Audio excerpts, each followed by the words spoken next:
আসসালামু আলাইকুম। আশা করি আপনারা সবাই ভালো আছেন। বাংলাদেশ ক্রিকেটে আবারও নতুন বিতর্ক।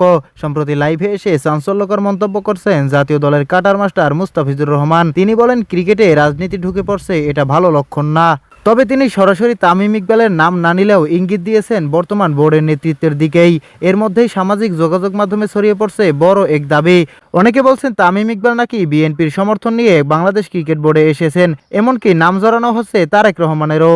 যদিও এই বিষয়টি নিয়ে এখন পর্যন্ত কোনো আনুষ্ঠানিক প্রমাণ বা নিশ্চিত বক্তব্য পাওয়া যায়নি।